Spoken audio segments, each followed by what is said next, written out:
Okay, welcome to BigBandTheory.net Rock Trivia. Okay, the first question is the rock band Journey. Their main lead guitarist, what's his name? And then if you know his name, what band was he in before Journey? And let me tell you, this band that he was in, he got to perform at Woodstock. Crazy, right? Pause. Okay, the answer is, it is Neil Schon, not Schon. A lot of people pronounce it wrong. Neil Schon of Journey. He was a guitarist, not the lead guitarist, but in the band Santana.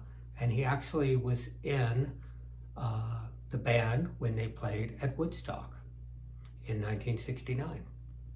Okay, so in holding a singular note on a saxophone, during a live performance, this artist holds the Guinness Book of World Records. So see if you can guess the artist, a saxophone player obviously, and see if you can guess the amount of time that he held a singular note, just straight out. Pause. Okay, the artist is no other than Kenny G.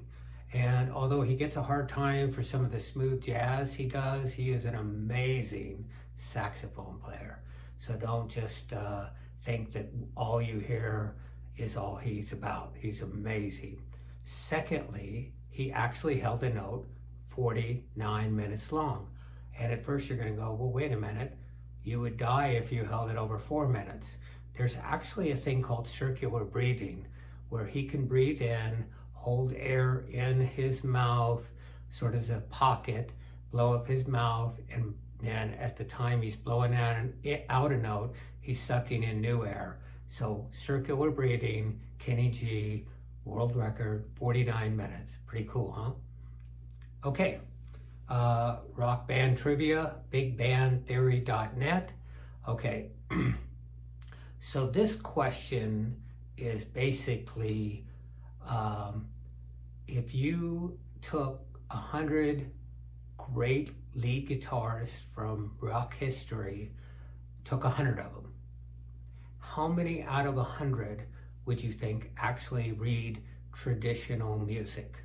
So guess that answer. Pause.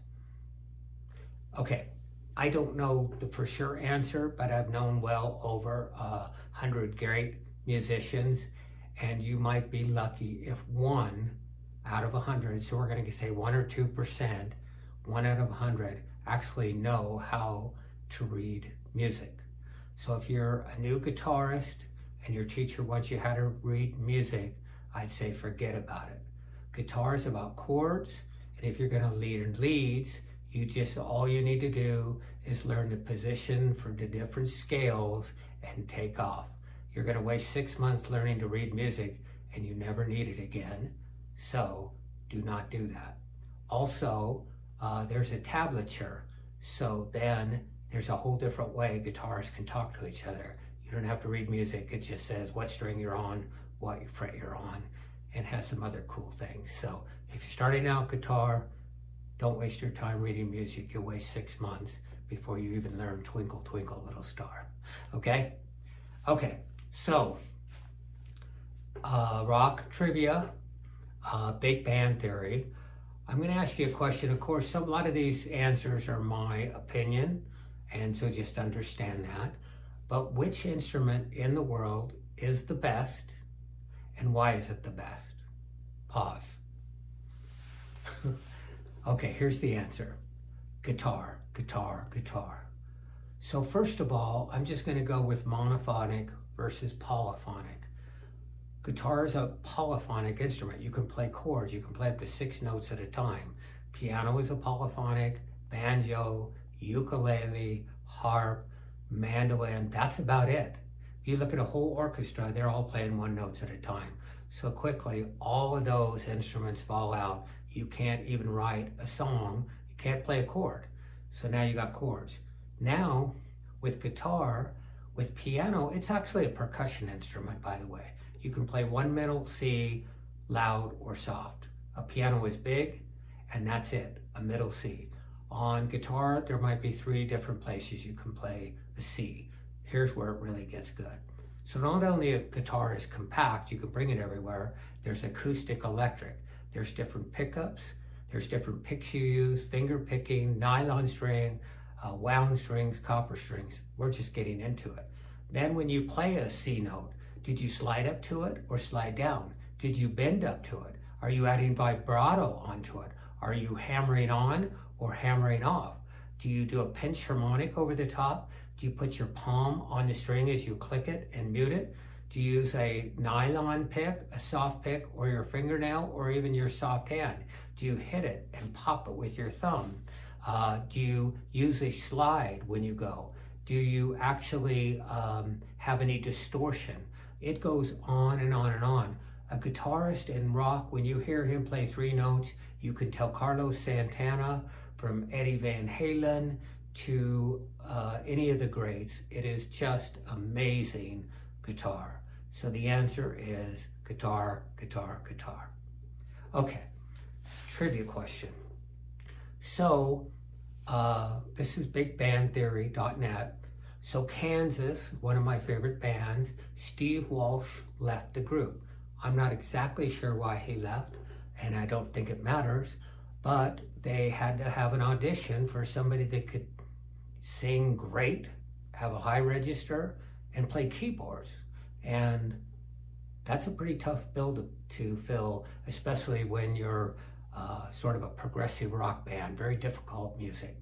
So this young guy who they actually got the audition and got the job, what is his name? And do you know some of the songs he did for Kansas after that? Pause. Okay, so this young John Elefante, I think somewhere 18, 19, or 20, got the audition. He was younger than the rest of the players and blew their mind with his vocals. And I think when they hired him, they knew he played keyboards, but not nearly as well as he did. I'm not sure they knew what a great songwriter he was. And so even on the very first album he was on, he wrote, I think, at least half the songs, with Kerry Lipkin maybe writing the other half. And the big hit on that album was Fight Fire with Fire, and John sang that. That's an amazing song. It even has a key change before he enters the vocals.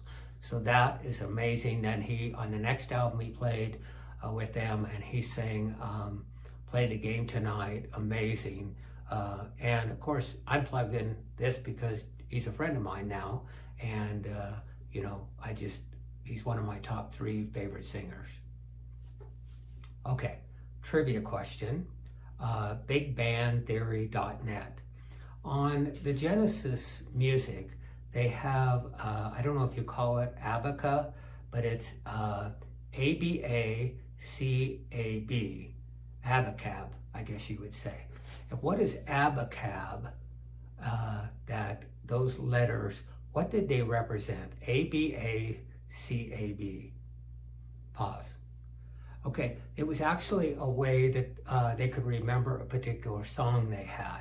So the A represented a verse, the B represented a chorus, the C was a bridge. So in this particular song, it was A, B, A, C. So verse, chorus, verse, C was the bridge, and then it ended with an A, B, another verse and a chorus. That's what it stood for, and that was a quick way of writing down the order of a song when you're playing it. And so that's the Genesis way. Okay, here's one. Trivia question, bigbandtheory.net, rock trivia. What artist that you can think of played lead guitar in more bands than any other? And I'm not talking hokey bands, great bands and good bands. Pause. Okay, the only one I could come up with, and unless you can think of somebody else, it's Eric Clapton. So he played with the supergroup Blind Faith. He played with another supergroup, the Cream. He played with Yardbirds, and by the way, Yardbirds also later had Jeff Beck in the band and Jimmy Page at different times, but that's amazing. He played with Derek and the Dominoes, of course, his own band, and one other band I'm not even thinking. So that definitely, I think you'd be hard pressed to find somebody other than Eric Clapton.